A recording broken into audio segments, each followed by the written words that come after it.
And we are recording with the one and only Mr. John Barnwell, who still has his wreath up. He refuses to let go of Christmas. He said that he will go out in a blaze of glory if anyone tries to stop him from continuing to celebrate Christmas. And I think he should be informed that no one's going to try to stop him. But I'm not going to tell you what to do. And if you want to continue and have a an armed standoff with the SWAT team, then that's up to you. But I'm not gonna put my fingers on the scales. You have me on mute here. You're muted. Yes. I can hear you. Oh, really? Oh, Yeah, okay. It yeah. says mute. Oh, that's mute. That's like if I want to mute. Okay. But Different stream service than I yeah. use.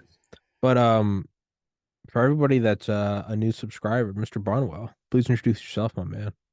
Well, my name is John Barnwell, and I'm living north of Detroit and have been there for a long time. My family goes way back in the Detroit area on my mother's side specifically. And I'm a author. I have two books. Might as well get it out Ar- of the way. Arcana of the Grail Angel. Yeah, Arcana of the Grail Angel is one. I got mountains of books falling all over the place here. This is my first volume. It's you got me on reversal, so No, don't no, get no, no. rid of it. It's mirrored. I can see Oh, it. oh, okay. The Arcana of the Grail Angel, that's spiritual science of the Holy Blood and of the Holy Grail, a study developed out of the work of Rudolf Steiner of the underground streams which flow from the Brotherhood of the Holy Grail to the Order of the Knights Templar to the true Rosicrucian Order. And that's some 640 pages with extensive diagrams based on the hand-drawn watercolor diagrams we found in a box that were done by Ernford Pfeiffer, the founder of biodynamic gardening and a direct student under Rudolf Steiner. Here's my second volume, The Arcana of Light on the Path, and that has a full series of what I call Grail diagrams. And they help you work through the cosmology and try to gain a deeper understanding of esoteric Christianity or true Rosicrucianism, this underground stream in the West, based on the work of Rudolf Steiner. And if you wanted to get those, you can contact me through, you can go to my, it's kind of dicey now because for whatever reason it got bumped off eBay, but you can go to my channel on YouTube and there's a link to my academia webpage. You can contact me there. And so that's good. And I will put that link in the description. So you can Okay. go subscribe to him on YouTube because John is controlled opposition by the state, and that's why he's still on YouTube. And he comes on here to provide the illusion of discourse between two warring factions. But in the end, it's all controlled from the top down. John and I are but pawns for the peons. Um, But that's not the CIA hat. no, You gotta get the that's the CIA one you hat. want. There you That's the are. one you want. There you are. It's all the way to the bottom. We've got controls on everything. Um, so Well, this is the Cosmic Intelligence Agency. It's a oh, different group. that's above CIA. What is so just kind of off the cuff, what is are the Holy Grail and the Ark of the Covenant as a mere ignoramus, an Irish pig toiling in the fields? Are they the same thing? Are they different? Well, there's a relationship. I mean, if you get into studying, I don't need that right now. If you get into studying the esoteric tradition, you see that there's many footprints throughout history that have been strewn about like pollen, by the what we call leaders of mankind, the people that are manifesting in our current span of time future stages of development that we are to move into. And so that becomes quite an interesting quest because it also includes things like fairy tales and myths and legends and certain things that have been kind of mummified in these occult societies. But really, the stream that I hearken to can be traced back to the school that was founded by St. Paul in Athens with Dionysius the Areopagite and the whole doctrine of the angelic hierarchies. You know, the angels, archangels, archai, exousiae, dunamis, kuriotetes, thrones, cherubim, seraphim. So those are the classic designations. And that is something that it's a very deep study, and Rudolf Steiner is the most prolific and the most in-depth uh, individual that presents that particular tradition, being that his collected edition is some 36 and a half feet of shelf space of the material that's now in print, which includes some 6,786 or so lectures and 50 published books and articles, and tremendous buildings that he built. The first Gratianum that was burned and was made entirely of wood with no screws or nails, tongue and groove and pegs. And that happened to burn and 100 years ago. And the second Gratianum was the largest poured concrete building in the world. But the society centers itself in Dornach, Switzerland, and it's just incredible studying it. I mean, I've studied it for 45, 50 years. I first found out about Rudolf Steiner when I was in gym class in junior high, and the guy next to me, who ended up becoming one of my best friends, said to me, he turned to me and he said, "Have you ever heard of Rudolf Steiner?" And I hadn't, but it rang a bell in my heart.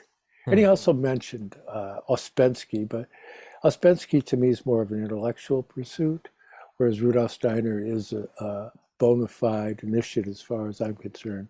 You couldn't be consistent. See, his work is internally consistent. And that begs the question, how in the world could somebody make up that much stuff and still maintain internal consistency? It's not humanly possible. So he's speaking from something out of his direct experience. He's a sieve to something or from something. Yeah, he represents He's a the faucet. ability to be able to go beyond the realm of the physical world as we know it. He's Aldous Huxley's mind at large. He's the faucet to a larger. The consistency shows that it can't all be bullshit, which means he's seeing something that you and I, or maybe most people, don't. But it'd be like if only one person in the world had a sense of smell and they cataloged every smell. And we could, even if we couldn't smell, we could still look at his 36 and a half feet of smell charts. And when we did discover, olfactory nerves, we'd be like, no, it's consistent. Like, a rose smells like a rose, a chocolate smells like we'd have to conclude that this individual has a sense that we don't, and we would call it a nose. But it can't be bullshit. It's not. Even the best fictional author can't be that consistent. I mean, most people can't tell you what they had for breakfast yesterday, let alone being consistent over years and years and years. Yeah. And speaking usually with maybe just one note card with two names on it and a couple of dates or something like that. He wasn't like, because European lecturers, a lot of them, they call them readers because they have a paper and they sit up there and they read their paper before an audience, and take questions. He didn't do that. He worked out of his abilities, and so consequently, in order to really assess his work, you have to keep in mind that he says that although this aligns, and I'm paraphrasing, although this aligns with other presentations of similar material from other places, his work is not derivative from any of those sources. It's entirely based on his own personal experience. And so he's not beholden to any secret groups or anything like that. He's not following a school of thought or. Well, he's able to dip in and out of different schools of thought and show how they interweave. I mean, this is the most difficult subject that one can study, as far as I'm concerned, because it involves the mysteries of time. And Rudolf Steiner is very clear that people have evolved over time in major ways. And so when you look at, like, say, ancient Egypt, for example, we're not the same. Our consciousness is different. At the further back in time, the more clairvoyant the general population was. And after what Rudolf Steiner describes as the turning point in time, which is the mystery of Golgotha, which is The the place of the skull. incarnation and crucifixion of Christ. Yes, the place of the skull. I always remember that term from Catholic school. Yeah, yeah. And so it's kind of like what the conversation between C.S. Lewis and Owen Barfield, and J.R.R. Tolkien, the author of Lord of the Rings. Mm-hmm. They're walking with Dyson, another one of their circle, and I have to paraphrase again, but C.S. Lewis is saying, well, yeah, all this stuff in the Bible, all the myths and the legendary accounts, that's all very good, wholesome stuff. And Tolkien turns to him and says, but it's true. And C.S. Lewis had his eureka moment, and he became ultimately the biggest radio personality at that time, back, before we were born. And so it begs yet another question, because when you look at individuals like that, and then you look at the presence of Owen Barfield in that Oxford circle, the Inklings, as they're called, and then there's Charles Williams, who is a member of a Hermetic Magical Society with Arthur Edward Waite called the Golden Dawn. And you get into it and you start looking at things, and you look at, like, T.S. Eliot, the award-winning poet, going on German radio and saying that he thought that the path into the future was through the work of Rudolf Steiner. And so even if you're not interested in things that are esoteric, you'd want to know, well, what is this thing that's tied into the creation of Waldorf schools, the largest private education system all over the world? And there's systems of dance and lectures on music, science, astronomy, and really organic gardening. You can go on and on. It's just, it's a cultural impulse that is truly profound, and yet it doesn't proselytize. That it's just, all he said was basically a healthy suspension of disbelief. That's all that's required for somebody to investigate it. And it seems like it's kind of, in a way, protected from your abstract materialists, because they fall asleep when they read it, Yeah. right? And they don't realize that's because it's like they're going into the spiritual world, which is where you go when you sleep. Yeah. Yeah. They think that they interpret it as, oh, it must be boring because Boring. you're falling asleep. It's really, yeah. So it's kind of funny. But so I don't recommend listening to recordings of his lectures while you're driving a car. To go back to what you said kind of towards the beginning, what were the levels of angels? Is that a hierarchy, or are those It's just a higher, implied? yeah. The text that's come forward, it came out. It was originally written down in the 6th century by a representative of that school. All the leaders of that school took on the name Dionysius. So they sometimes publish it as pseudo Dionysius, like, because they know from linguistic analysis that, well, this can't be from the guy who was talking to St. Paul, because it's 6th century Greek, right? But Rudolf Steiner says, well, that's because the leaders of the school took on his name after him. And so it was an oral tradition that eventually came to be written down. And then the emperor of the Eastern Empire in Constantinople sent a copy as a gift to the court of Charles the Bald, the Carolingian Holy Roman Emperor. And it was translated, out of Greek into Latin, and but you have Johannes Scotus Erigena, the Irishman, who is a tremendous philosopher. I mean, like when you if you read somebody like him, you almost have to say, I didn't know there were people that smart. I mean, because this guy's like synthesizing the wisdom of the ancient world like nobody's business, you know. And so it's funny today because, you know, I'm kind of old fashioned. I use these things that are called books, you know, and I was one of the top rare book specialists in the world, specializing in the history of ideas and esoteric studies and also natural healing and all kinds of things. You know, I ran the largest bookstore of that type in the world for many years, and a lot of the prominent authors and spiritual leaders and monks and yogis and you name it, all manner of mystics and alternative science people, and they would all come through. It was like a pilgrimage going to the Mayflower here in Detroit. And Detroit was really an active center at that time. Most of the organizations had operations that were going on in this area. You know, this is where the auto industry was. And Detroit used to be like, they used to call it the Paris of the Midwest. Mm-hmm. Now, I don't know, I could compare it with some other cities, but I won't bother. I mean, it's a shadow of its former self.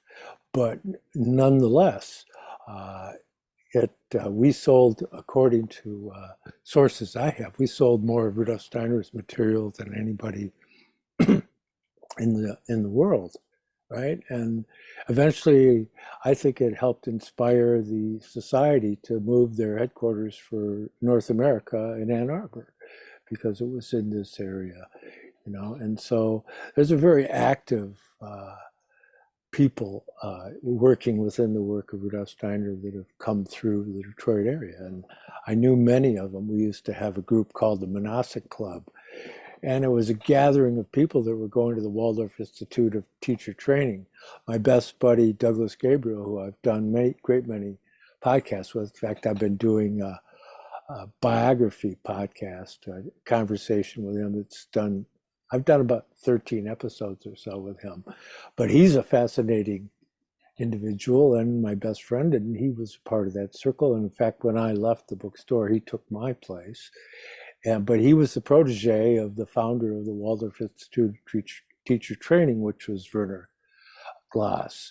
And Werner Glass was a student of Walter Johannes Stein, who wrote the 9th century world history in the light of the Holy Grail, and was a direct pupil of Rudolf Steiner's. And see, it's quite interesting because he was the leading Grail researcher within anthroposophy, right? And so it's a fascinating undertaking, and it's a quest. It's all about improving your questions. I don't claim to have answers. I just think that I could probably help people come up with some more interesting questions as they go through their journey. And people want to go into greater levels of complexity. But the important thing to understand is that the real key is to be able to gain a real clear relationship to these things. I'm just digging up something here You're that good. is relative to what we're talking about here. Uh, Here it is, I believe. Yeah, the German Romantic poet uh, Friedrich, Friedrich von Hardenberg, who wrote by the name of Novalis, he said, "The highest and the purest is the most common and the most understandable. Hence, elementary geometry is higher than higher geometry. The more difficult, the more intricate a science, the more derived, the more impure, and the more mixed." And Mm. so it's a bit of a conundrum because it's very complex, but it's based on being able to bring things into this simple worldview. You know, basically the Trinitarian worldview that is. So you see, there's 9 hierarchies. Well, there's three groups of three, right? That's nine. And then if you go and you include the Trinity, then that's 12. That's another important number. And so it has to do with the esoteric application of number. And Rudolf Steiner says anytime a number is mentioned in scripture, it's meaningful. And it's kind of funny because it's can be confusing to people because he says, well, we're an ordinary person trained in modern you know, scientific ideas. And I'm paraphrasing again.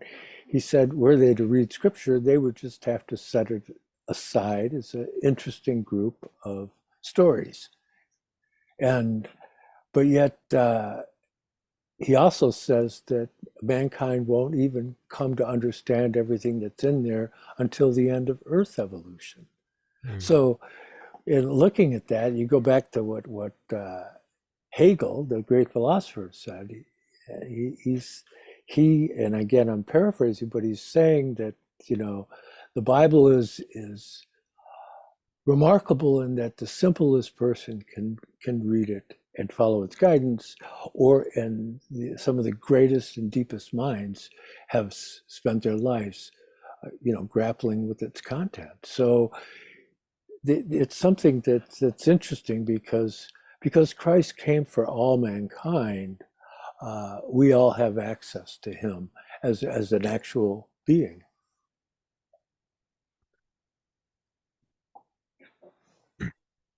Yeah, I think it can be said that simplicity is the highest form of intelligence, right? And that's not a unique statement. That's obviously not mine, but yeah, there is something about like derivatives of derivatives and the more complex, and you wouldn't understand. And it's like, no, to truly understand something, you should be able to explain it to a layman on a bus in 10 minutes, right? If you really got a grasp on Formula One racing, you should be able to lay it down. And Yeah, if you have to just, at least do the groundwork, yeah, and that's the idea. And so when you look at the tradition in the West, again, a lot of it was conveyed with symbols. And so you would go, like, say you went to Chartres Cathedral, then one of the monks would take you around and show you various stained glass and paintings and carvings and give you an oral uh, teaching. And that's something that a lot of people don't realize, that these were great centers of learning, were somebody to avail themselves of that. And that, but yet you also have that whole idea that Rudolf Steiner said that in ancient cultures, it's like the architecture is clearly pointed at uh, a direction that it's about these super sensible beings, but the church itself, a church or a cathedral, it's a space that is only complete when there's a bunch of people in the building. hmm, That's the completion of its mission. It's really different from the secluded centers of the ancient mysteries. That it's something that's for the community. Because again, like I said, Christ came for all mankind. He didn't just come for a secret group or something like that. And it's interesting because in this day and age, I mean, I hear so much from other people with their podcasts, and they start talking about what they think this is about, or the Templars or Freemason, and they generally just show that they don't understand the development of those venerable institutions. And yes, they great many venerable institutions, including the church, have been kind of overrun by adversarial forces. hmm. Really, you look at it, and that's the reality that they're looking at, but they don't know that. They think that the origin of these is based in some kind of devious plot, and that's just not true at all. The origin as opposed to The origin, as opposed to what's going on today, for okay, example. so You went to the P2 Lodge in Italy, right? And they ended up with the guy hanging off the bridge, right? They become secret groups become avenues to become conduits of power, and that was not what was originally intended. See, and the concentration of power, because of the nature of mankind, it just doesn't work out good. So as opposed to being pure at inception and then over time and just give enough time and man will corrupt it, there's an idea that they were started as corrupt nefarious forces disguising themselves as pure. Yeah, that's that second narrative is the one I hear often, which just well, based on the work of Rudolf Steiner, isn't the case, and so it behooves one to look at things more closely. But materialists they want to find a simple answer. That's a double-edged sword on that quotation of Novalis, because just because he's saying that the more basic fundamental geometry is more profound, it doesn't mean that he wants you to be simplistic in your thinking. See, that's the subtlety of someone like Novalis, who is just absolutely astounding individual, and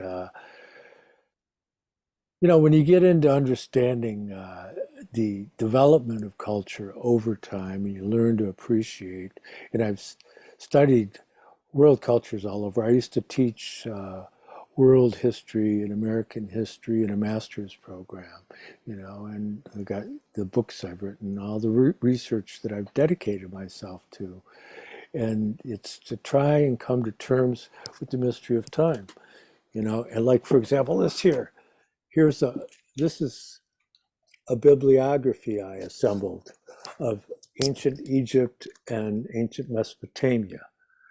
And it's one of the largest private Egyptology collections in Egyptology and Mesopotamian study collections in the world in private hands.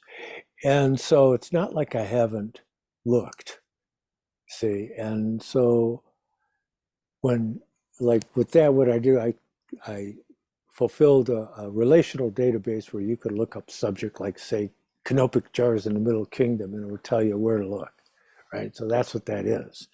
It's a filing system. Of course, it's outdated. The data system we used, that was many years ago. But nonetheless, I guess I want to say that it's not like I haven't tried to find flaws in Rudolf Steiner's work. And the more I investigate it, there's things coming out still that support his indications.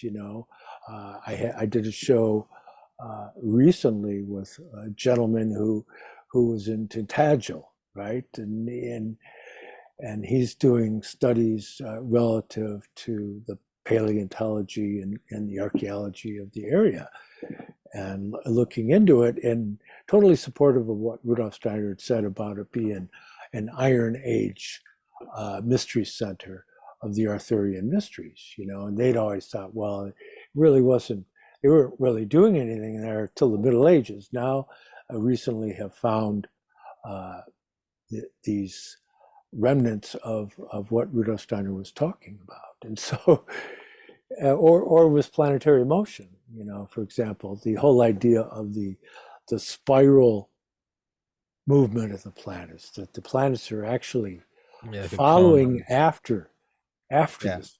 Well, he talked about that back in like the teens and 20s, Oh shit. back when everybody was still in this like Copernican disk, and so no, this is profound stuff. And if you are feeling that just the general discourse isn't fulfilling your appetite, it's the greatest place to look I know of. So who's alive today? Who's a Steiner today that's making observations and predictions that won't fully be appreciated till 2120? Well, I think that there's people that have pieces, but there tends to be uh, in the various periods leading individuals to come out and they put forward what they put forward, and that becomes the corpus on which the people that come after tend to focus their studies. So before him, you could say, well, Thomas Aquinas, and Aquinas, by the way, the second most quoted source in his work besides the Bible was the writings of Dionysius the Areopagite on the celestial hierarchies. And so, and then before him with Aristotle. So you have these people that are leading individuals. They come down and they basically give you a whole body of knowledge, and then it becomes a question of individuals taking up initiatives in the various subjects So because it really is too much. I mean, I've only got, I don't know what it is, I've only got maybe 15 or 20 feet of his work here, right? And that's not even half. Well, maybe around half, so, and I'm not going to pretend that I have been able to absorb, let alone because some of my recent acquisitions even gotten around to reading them yet. So it's a life journey, and there are people that focus on one particular facet of his work and make that their life's work. There's curative centers, there's people doing architecture, there's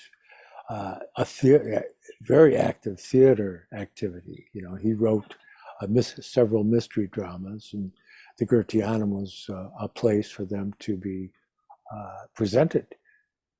And he also they put on Goethe's Faust, which is a yearly festival there, and Goethe being uh, the Shakespeare of the German language and basically an initiate of very high stature at that time, contemporary with Beethoven, his friend, and Mozart. And I mean, what a time to live and be able to have access. That's the key. Is now we have access. Back in that time, if you were Duke so and so, yeah, you go to the opera house and go see go poke around. whatever, But the if the regular populace wanted to be exposed to it, there'd be all this crowd of people standing around outside the building listening, trying to hear what was going on in there. As people are having their brain structure literally reformed through listening to Beethoven. I Yeah. mean, it's serious stuff because uh, that is how you develop, and to be able to encounter uh, enriching experiences. Goethe said the eye was created by light to receive light, so that you see that uh, morphology that's involved in the spiritual scientific view of things. See, so that's how things come into being is through our activity. See, it's inside out and backwards for Yeah. the way most people look at things. Yeah. It's kind of an interesting idea though of Steiner and Aquinas is it's almost like every couple hundred or thousand years, like somebody gets a download. Somebody Yeah, gets a divine download and they grab it all. It's like grabbing a bunch of, it's like being I don't know, like a CIA agent like you and me. And being somewhere and you grab a bunch of folders out of some classified lab and you bring them back and you're like, all right, I got this load. And then it takes a couple weeks to go through it all. And you're like, it's gonna be a while before I can grab another handful. But instead it's over hundreds of years. And somebody comes along, they get the download, they write it all down, and they're like, all right, chew on this for 500 years. yeah, And then we right. kind of, yeah, we get to the end of it and kind of like the light creating the eye. Once we're finished with it, there's like a hunger for more. And then some guy gets born and he's like, I got an idea and writes another 40 feet of lectures. And then we're satiated for a little longer. And Yeah, yeah, it's kind of like that. And so what's interesting though is that when you get into it, you realize when you start to assess modern scientific understanding, you see that actually the ones in modern science that come closest to Rudolf Steiner's observations are the astrophysicists. That Mm. they that which is kind of odd, but it's understandable because again they're being able to finally realize, although they don't even know it because of the what Gerald Massey called the orthodox conspiracy of silence. They probably haven't even heard of Rudolf Steiner, but they're thinking that they're discovering something new through their mathematics But that he was explaining, but uh, to, a to me hundred years ago. to me that makes Steiner all the more valuable or all the more Absolutely. impressive is when someone makes a discovery in their minds independent from someone.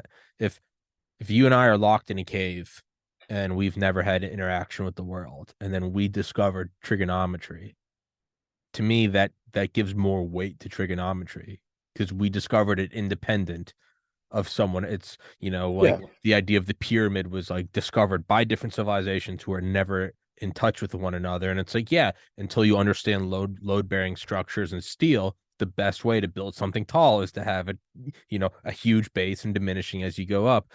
To me, that gives a little more oomph to Well, the yeah, tremendous. Because if you get it's into the real. yeah, there's something actually there. It's an empirical, objective observation of the fabric of our reality. And then if you can look at that, you would then have to go, well, what else did Steiner say? If he's right about this, what else is he Yeah, saying? it's definitely worth looking into. And like I said, I've done it for some 45, 50 years, and I'm still at it. And trust me, I'd be the first to walk away if I started finding holes. As I've walked away from other people, I don't want to rain on anybody's parade, so I'm not going to mention Ted any Kaczynski. names. I don't know why that came up. I don't know. Yeah, I knew people that knew him. Oh, really? Yeah, well, he That's went to U wild. of M. Yeah, Yeah, I tried to get him on the podcast, and the prison where he is was not pleased with me contacting them. Seriously, no, no, ADX Florence. It's out in Colorado. It's the domestic Guantanamo. I yeah. contacted them in like 2020. They were not. They didn't think it was funny. Well, geez. Yeah. Well, yeah, I tend to kind of get too close for comfort on some things. Where I'm living now, when I moved here, before I had moved here, I was talking to someone, and they told me that they were an engineer, but they were involved now in large computer storage facilities. And I said, "Oh, your biggest client's the NSA." NSA. And he said, "Yeah, but I don't understand why they want to build a center in Toronto." I said, "Oh, you didn't know they were international?" Yeah, they're in Australia. They've got And was so Pine Base or Green Pine or whatever the fuck it Pine Gap. is. Pine Gap, Green Yeah. Pine. Actually, Green Pine was in Canada, but that wasn't the NSA. That was Curtis LeMay. That So was anyway, so I yeah. do this. So like a week or two later, as I'm moving into my current residence, we're loading in, and a 99-foot long black on black Chinook helicopter parks himself like maybe 50 feet above my driveway and just hangs out there for about 10 minutes. And I thought, well, that's cool. The guy, I'd love to go have a cup of coffee with the guy flying the thing. Yeah. Again, there is all this network of things, but there are human beings all over the place and that are uh, reachable as a human being, Yeah. right? That it's not this monolith, that there's human beings involved. And so there's a great deal of destiny in how you're going to relate to it, Hmm. right? And you have to be able to see the goodness in others. That's the challenge, is to get past your sympathy, antipathy, worldview. That's where you find clarity. You don't find it until you get past your sympathy and antipathy. That's what people don't get, is that they cloud their windshield with all this emotive content that they have. And if you want to become clear, as in like clairvoyant, that's all counter to that striving is getting judgmental, and we all do it. I mean, Sure. walking through a parking lot, somebody walks by and you'll Fuck give that yourself guy. some kind of comment about their hat or Oh whatever. yeah, I do it. If there's someone in the like, I live in a building with like, I don't know, 200 units, and when I just see someone in the, I have just based on nothing, I'm just I go in because I literally just like the gym's. I've just decided the gym is mine based on I'm a 32-year-old man, and I'm just like the gym's mine. Like I go to the gym, I work out, and whenever I see someone else in there, the first thought in my head, based on I can be having the best day, it can just be like a kind old man or a sweet young. The first thought in my head is like, who the fuck's this? And I have to catch myself, and I'm like, hey, will you shut up? Like I have to like strike myself down. Like, Yeah. So what there. is that? Yeah. Yeah, and so that's in Theosophy in Sanskrit, they would use the terminology kama rupa. That's the desire vehicle. Kama desire, Hmm. rupa means vehicle, and that's what we need to transform to get to the next, where it transforming that kama rupa into the spiritual soul. And but in order to do that, we're in the fifth post-Atlantean period within the study of spiritual science. So, yeah, the precession of the equinox is 25,920 years and 2,160 years per age. And this equates back to the human heartbeat and breathing rhythm. So if somebody complains, well, it's not exactly the same as the astronomical figures. Well, no, there's that kind of lag distortion of the Wiggle room. material realm. The real important number relationship is to your heart and lung rhythm, right? So you take on average 25,920 breaths in a day, okay? Figure it out. Yeah. Your heart beats around 72, and 1 degree precession of the equinox is 72 years, right? Yeah. And so that's what we're looking at, that the macrocosm microcosm relationship, and it's a cosmic Christianity basically. It, I think a book you would really like, and I had the author on. He's a really cool guy, and I need to read the book again because it was fascinating. It's the Yugas by, and I mean I know you're aware of the Yuga. I don't mean that. The way he wrote the book though is very fascinating by Joseph Selby, and pretty young guy, but the book is fascinating, and I do need to read it again because like we were saying earlier about simplicity. I can describe things about like the Cold War or podcasting simply because I understand it. I can tell you all about weightlifting because I understand it. I realize when I'm vocalizing it now, the fact that I can't put it into simple words means I don't understand it well enough. But that was a really I need to go back and read that again. Yeah, well, that brings up an interesting point, because if you start to study esoteric studies, you'll find that in the West, that there are only really three primary sources for the mysteries of time. And that's Madame Blavatsky's Secret Doctrine, the work of Rudolf Steiner, and the Transcendental Universe by C.G. Harrison. He was an independent, high church Anglican Rosicrucian, and he wrote a few books. And that's lacking in most, like if you get into like the traditionalists and all that, it's very brief mention of the ages and all of that. They don't really give you the mysteries of time. But it's important to understand, Rudolf Steiner had said that through the ascension and resurrection of Christ, one of the most important things that he left us is that he gave us back the mysteries of time. And so to be able to understand and unlock the principles of metamorphosis involved in human evolution, that's really a key quest within the tradition of spiritual science, or anthroposophy as it's called, Rudolf Steiner's work. And so getting to understand the sequence of going back to the Stone Age with the Old Indian period, and then 2,160 years of that, and then the ancient Persian age with the original Zarathustra. And then after that, the Egypto-Chaldean Babylonian period of, the high Egyptian culture and all of that. And then it goes to the Greco-Roman period. And then in 1413, 1414 AD, we make the transition into our current modern age of what he called the consciousness soul. And it's our mission to transform the consciousness soul from just being like this abstract, rational consciousness, to be able to develop the spiritual faculties to transform it into the spiritual soul in preparation for the sixth post-Atlantean period.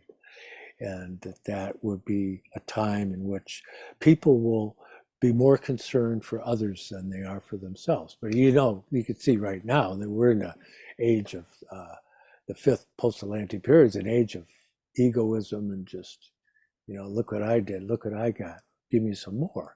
I mean, even like the big hero was Donald Trump, and he's like, look what I got. That's that thing, and that's a real problem. But at least he was in support of freedom. See, and that's the key, because if you don't have the freedom, the Christ impulse has to do with coming to it out of your own free will and accord. It's not something like, do it or we're going to chop your head off. Yeah, love me right? or I'll kill you. Yeah. Yeah, right. So it's the mysteries of love and the mysteries of time. And it includes a path of wonder, awe, and reverence. And it's just wonderful, actually. And we got to wrap this up in a couple minutes. But I was that's thinking fine. about just like the ironic dichotomy of my own daily life. I don't know if that's the right word, dichotomy, where I'll go from, as soon as I wake up, I immediately go to the gym to the sauna to a cold shower to meditation to podcast. And during that meditation, and I'd go through the hot of the workout and the sauna to the cold shower, and I'm just, it feels better than any drug. Just feeling great, sitting down and made bed, sitting on the pillow, 20 minutes, just go inwards. And there's just always these, takes like 10 minutes. We just start to get these waves of, it's gonna be okay. Everything is going, whenever I just look back over the last 3 years of this podcast, like the pieces fall like a Swiss watch, the pieces fall into place. God's looking out for you. So long as you do it with love, do it with honesty, do it with integrity, acknowledge your own faults, acknowledge your mistakes, try to, be aware of the ego. And it's gonna keep working, and then it always surprises me, and I can never see what the next thing is coming, but when it comes, I'm never surprised. I'm like, "That's God," and it's just like, "It's gonna be okay." And then the Well, and second that's well, I was gonna say, and then the second I get out of that mindset and I do a podcast, I'm like, "How the fuck is this thing gonna work? It's never gonna make money. I am so screwed. I'm gonna be on the streets." It's just like, I just go from this, like, God's like, "You're gonna be okay." I'm like, "Thank you. I am so fucked." It's just without a second thought. I just well, it goes back to, there's a line in Goethe's Faust. He says, two souls, alas, dwell within my breast, right? And that's that whole idea of, there's that spiritual striving, and then there's the dragon, and that the dragon wants to inhale the universe. They want to have it all. Bring it on. I think maybe the funniest example of this is because you put me in touch with Roseanne Barr, and that was a little over a year ago.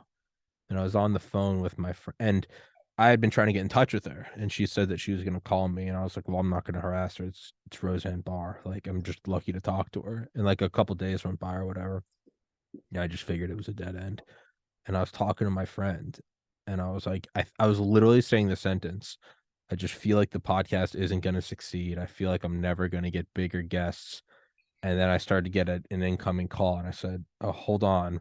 Roseanne Barr's calling me." And he said, "Listen to the sentence you just said." And I thought it was a funny thing that you might enjoy that story. I probably should Yeah, have told you that a year ago, but it was something you were directly involved in. And yeah, it always works. The graces keep coming, but it's terrifying. And maybe that's I think maybe that is just I guess it wouldn't be as special if there wasn't fear, right? I think that's what faith yeah. That is. you get to see what your limitations are, Well, right? it's also like free love, or not free love, free will and love. We talked the other night on the phone. Like if we didn't have free will, us loving God would mean nothing to God. Like, oh, cool, I made a puppet. I don't think faith really means a whole lot if I knew for a fact this was going to succeed. I think faith comes from I don't know where the next bump in subscribers is coming from. I don't know who the next big guest I'm going to get is. It wouldn't be faith if I knew it all. Like, oh, 91 days from today, I get, President Trump comes on like that's not it's not faith. Faith is when you don't actually know if the parachute's going to open. Yeah. Well, there's a wonderful paragraph. I want to read part of it. It's coming out of Rudolf Steiner. It's not an exact. It's kind of a conflation of things that came out of a few different places. But he says we must eradicate from the soul all fear and terror of what comes towards us out of the future. We must acquire serenity in all feelings and sensations about the future. We must look forward with absolute equanimity to everything that may come. And we must think only that whatever comes is given to us by a world directive full of wisdom. It is part of what we must learn in this age, namely, to live out of pure trust, without any security in existence, trust in the ever-present help of the spiritual world. Truly nothing else will do if our courage is not to fail us. Let us seek the awakening from within ourselves every morning and evening. And so that basically, That was perfect. that sums up That was perfect. the way I try to point my compass. That That's what was that I'm was perfect. That yeah. was Yeah, I'll email it to you so you please can. no, please do. I It's mean, powerful you know, because there yeah. isn't anything more important than being able to get that whole idea of equanimity, because that's basically what Christ is What is does that come to mean? show us. What does equanimity mean? Well, in balance, Okay. equal, to be in the equal position between it's you have what Rudolf Steiner talks about, the opposing forces of Lucifer and Ahriman. Ahriman, the spirit of materialism or satanic, and Lucifer, that he's like the light bringer, but it's the selfish false light. It's not that I am the way, the truth, and the light of Christ. It's he, because he's only a bearer. He reflects that light. Lucifer does. Christ is the light. Wow. There's a big difference. Yeah. And so, in being able to come into a balanced relationship between those two extremes, because Lucifer is going to tell you, "Oh, this is all just a dream. Don't worry about it," and Armand's going to say, "Oh, that's just a bunch of hallucinations." Right? And so you have between these two guys that are, it's their job to tempt you and get you to lose your way. It's good cop, bad cop, but they're both Yeah, bad. but Christ is infinitely more powerful. But you have to You have ask. to choose. Yeah, You have to yeah, choose, and you have to, right? and you have to have the freedom or the valuation of your. Or the value is fucking nothing. It doesn't matter. You've already seen Yeah, the end of the movie. it's no big deal to be a really well behaved marionette. No, yeah, I mean, congratulations to the craftsman that made it, but that's all it is it's a, yeah, there's no part of it that's surprising, but yeah, whereas the demons tempt you and they want to call you can almost go along the same lines of like rape. It's non-consensual versus you have to, I'm genuinely not trying to make light of rape, but that's what it's non-consensual. It's constant temptation, and it's, yeah, Yeah, but see, if you get into like say Goethe's Faust, and where he ends up Faust ends up signing an agreement with Mephistopheles, and he signs it in blood. Hmm. And blood is a very singular fluid, right? And that you have to acquiesce to evil for it to really gain a strong foothold. You have You, to agree. it's gonna try to come in. It's gonna bang on your It's door, gonna bang on your door really hard, but but you have to like open it.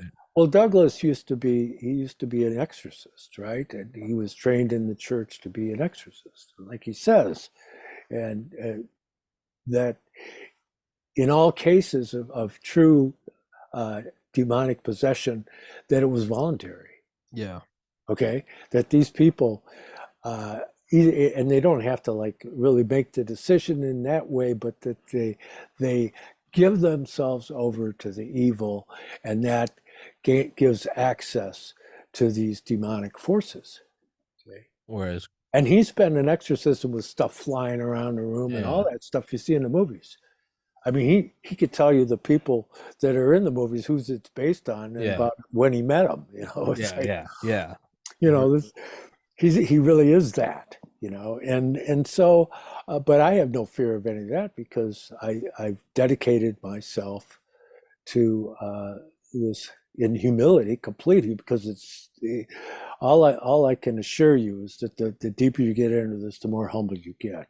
I mean, just think that I got something all figured out, and then they'll release a new translation of Steiner lectures. I'll look and Right, realize for your I'm inside out and backwards on the upside whole down, your thing. pants are around your ankles, they're on backwards, your glasses are on your ass cheeks, and you're like, what? Yeah, and so that's the beauty. So there's always more I can do, Yeah. and I love that because I mean, come on, like you were saying on your podcast, I was just watching this morning. It's like when you get into understanding who's running these things. I mean, like Jeff Bezos, Yeah. his father and grandfather from DARPA, Yeah. and then you go into the guy over at Amazon, and well, that's Bezos, but you follow all these people down. And we've done a lot of work, by the way. I should mention American Intelligence Media that I'm associated with. That's Douglas Gabriel and his wife, Tyla. And then there's Michael McKibben with Americans for Innovation. He was the real inventor of social I media. know. I've tried to get And him on here several times. yeah, you just haven't been able to coordinate. I should be able to help you with that. But wow, he's something else. It's like, Please, what have you done? Well, geez, social media. Yeah. yeah, so, and that is and plus he also took a band all over Europe and went into Russia when the Iron Curtain was still up, converting people, bringing people back to Christ through music. I mean, and he had to deal with Putin when Putin was a KGB It's an up and officer in coming, St. yeah, Petersburg. climbing the ladder. Um, But we I should let you go, shouldn't I? Don't No, I you was have? gonna say no, no, yeah. Other guests just entered the room, so yeah, we'll wrap this one up. Please send me that Steiner quote. Please, Yes, I please, will do that. if you could, because I have tried before and kind of dead end. If you could try to get McKibben again, Yeah, that would be awesome. But I'll put the link to your YouTube channel in the description. Go follow him, and I'll send this to you when it's up later today. And you and I will chat on Monday. yeah, sounds good. All right, brother. I All love you, right. John. Take Yeah, I care. love God you bless too, man. everybody. Yeah, take care. Find Christ. Find the